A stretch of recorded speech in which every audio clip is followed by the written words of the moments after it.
It is commonly misunderstood nowadays that the historical estimations made by Scaliger regarding the timing of historic events has been confirmed by modern scientific dating methods. And this is very important because his estimations are practically taken as verified and proven scientific history. So it is worth investigating what this so-called history is actually based on. Is it science or assumptions? In reality, the idea that it is scientific is very far from the truth. And in this video, we will review very briefly the methods of carbon dating, followed by dendrochronology, to explain why this is so. Carbon dating, also known as radiocarbon dating, is a method of determining the age of an object containing organic material by using the properties of radiocarbon, which is a radioactive isotope of carbon. When an animal or plant dies, it stops exchanging carbon with its environment. And from that point onwards, the amount of radiocarbon that it contains begins to reduce due to radioactive decay. Measuring the amount of radiocarbon in a sample from a dead plant or animal, such as a piece of wood or a fragment of bone, provides information that can be used to calculate when the animal or plant died. So far, so good. However, the speed of this radioactive decay is unknown, and determining that speed is not so easy. So the way they did it was by taking samples from dead animals or plants which have died at a time that is considered to be known for sure, and then from that calculate what is the rate of decay of this radiocarbon. One of the main events that is being taken into consideration while making these calculations of decay rate is the eruption of the volcano near Pompeii, which buried the entire city, along with its residents, under a thick layer of ashes. Good. However, the date when that happened was not really known for sure, but was taken from the Scaliger timeline itself. It does not confirm it, it is taken from it to start with. You will find interesting information pointing out to the fact that actually Pompeii most likely was buried just a few short 100 years ago. More information on this topic will be covered in future episodes on the Roman Empire. Well, besides being based on the unknown factor that is the rate of decay of radiocarbon, to add to everything else, the laboratory equipment required for this method of testing is extremely sophisticated, and according to the opinion of the modern scientists themselves, it gives absolutely inaccurate results very often. Actually, to test a single piece, the proper way to do it is to have it 4 or 5 laboratories do it absolutely independently, and then to publish the results in terms of a range, because we always get the results in terms of one suggested time. However, the laboratories themselves give a very wide range of time, but we do not get that information. We get what some so-called historian interprets that time range to be. This documentary about the survivors of Atlantis will concentrate upon the last couple of thousand years mainly. And since according to mainstream science itself, carbon dating gives normally an inaccuracy range of some 2000 years, that practically means it is absolutely inapplicable to the recent history anyway. Another problem with carbon dating is selectively taking samples, which means that, for example, a piece of bone is found near a building and is used to find out the date of the building. Actually, it is absolutely possible that the animal to whom this bone belonged lived in a completely different time period and not at the time when the given building was actually built. Now, a few words about dendrochronology, or informally known as tree ring dating. The idea behind this is that every year the trees form rings, and they are very particular, changing according to the different climatic conditions. Different rings form, however, by different kinds of trees, and even the same kind of tree can be different if located in different areas. And that is why, to use this method to date a wooden object, we must be sure the wood has come from this very same area, and that it is exactly the same type as the one that the scientist has the chart for. And now about these charts. For example, we have a 100-year-old cherry tree.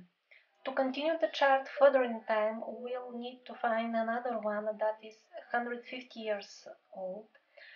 So some of the rings will be matching, and in this way we can continue the graph 50 years further back in time. Then we'll need another cherry tree which was slightly older than the one we have, so some of the rings overlap, and so on and so on.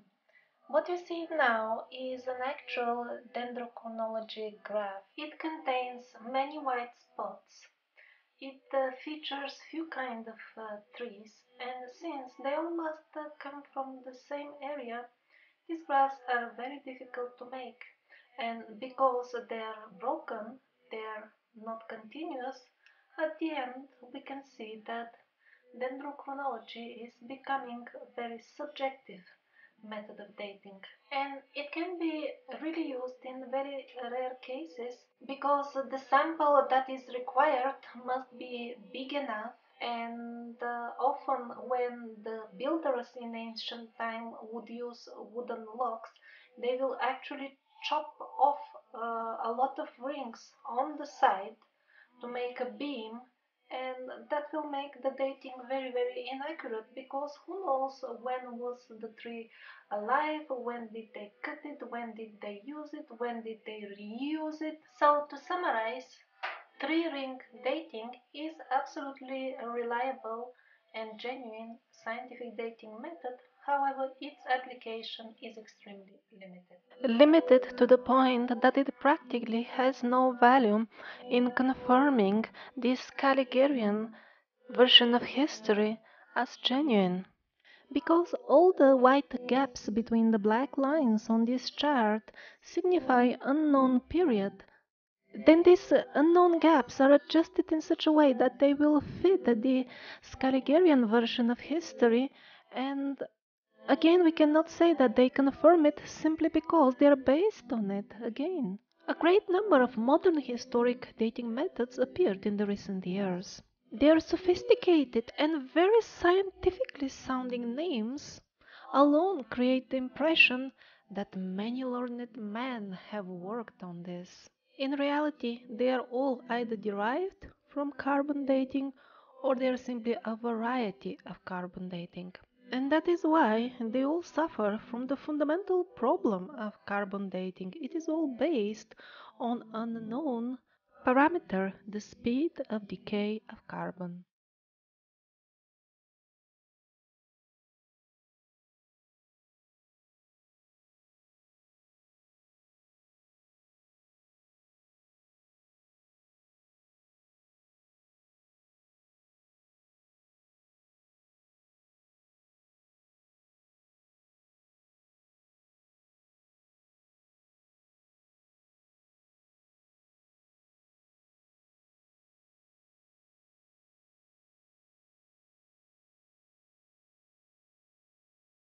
Now, I would like to take you briefly to that point back in time when the fraudulent Scaligerian history was imposed upon humanity with military power.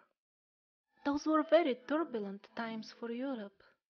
The royal dynasties were changing one after another. For example, in England, the Tudors were replaced by the Stuarts. In France, the throne was taken by the Bourbons. In Russia, the traditional Rurik dynasty was replaced by the Romanovs, who actually did not have any right to be on the throne. On the background, all these events were orchestrated by the parasites who were applying the method divide and conquer. By that time, they managed to successfully lower the consciousness of the human race to the point that there was no need to kill them anymore. The people started killing each other. The actual intention and events of the Reformation are not the ones we hear about today. They are distorted, and the proof of that is the very inconsistent story that we hear nowadays. We are being told that the main reason for the revolt of the people was the unlimited power of the Roman Catholic Church. Well, as far as the popes being unpopular, that is absolutely true. However, as far as any actual ruling power is concerned, they didn't seem to have much of that at this point of time. In Spain, in the 15th century, even before the Reformation period started, the authority over the Inquisition was handed over to the king. In year 1515, the French king was victorious in a battle against the allied forces of the popes and Switzerland. After that, the French king had the full right to appoint the clergy and to manage its finances. In more simple terms, he had full control over it.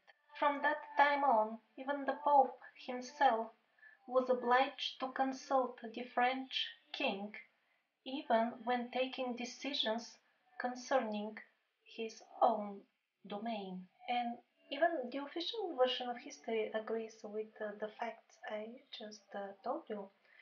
Moreover, they tell us that at that time the clergy were as rich as beggars. Often they had to sell cattle to have something to eat. So all this talk of the unlimited power of the Pope is just baloney, because at this point, even according to the official history, he did not have much social influence or any other, as well, as a matter of fact. Since the first official reason for the Reformation is no good, let's see if the others will make more sense. Martin Luther. He is considered to be a seminal figure in the Reformation process. So, he thought Christianity should be nearer to the simple folks, and he translated the Bible from Latin to understandable German language. And also he convinced the people that there should be no images in the churches, no statues of the saints. Also, there should be no organ music during church services, and also a ringing of the church bells. So, we are offered to believe that because of not liking organ music or church bells during service, the result was complete devastation of entire regions, famine and disease wiping out most of the population of entire countries, war bankrupting most of the combatant powers, severe hardship on the inhabitants of occupied territories, and one of the longest, most destructive series of wars in European history, lasting for 30 years. And do you believe that people did all this because of the style of music being played in the churches? But let's get back to the list of official reasons for the Reformation. The next one is that people felt nostalgia for the old and pure form of Christianity. They wanted to reinstitute it again. That is one beautiful and elegant intellectual concept. However, intellectuals write books and envision educational projects, while those who care not for books go to the battlefield. when a peasant revolt in Germany started, the very founder of the Protestant movement, Martin Luther, did not support it. He was himself preaching that the peasants should always, under all circumstances, obey their masters. And here is a confirmation of his views in action, taken again all from the mainstream history. He ordered the governors at that time to kill the peasants who were revolting, quote, like dogs that are sick of rabies. So the more we read, the more we understand that it wasn't Martin Luther who caused this most bloody series of war. It wasn't the church music either, or the statues of saints in the churches. Since the real reason for these most bloody wars is very uncomfortable for the fabricated history, mainstream historians are trying to invent all kinds of artificial reasons for it, and one of it is a real masterpiece of human stupidity. This is how some modern historians are trying to explain the bloody conflict between Czechs and Germans during the Reformation. Too much masculine energy was boiling in their veins, and they had no outlet of this energy. I think this is a masterpiece of concoction. By the time this particular conflict was over, the population of Czech Republic had decreased few times. And then their energy stopped boiling, and that's why they stopped fighting. Reformation was a very long and very bloody war. It was a purely political event. Why are modern historians trying to present it to us as some sort of intellectual dream about organ music and statues in the temples? The actual reason, is that all this war was about the parasites trying to break into pieces the empire of the descendants of the survivors, and then destroy these pieces one by one. The parasites won the war, but they wanted to get sure that the empire and the knowledge of the survivors will be never resurrected. And for that they decided to fabricate fraudulent history, and in that fraudulent history they did not even mention the very existence of the empire. The rest of this documentary will be about the empire of the descendants of the survivors who kept the history about them alive. They remembered who they are, and they had still a great deal of the knowledge that survived.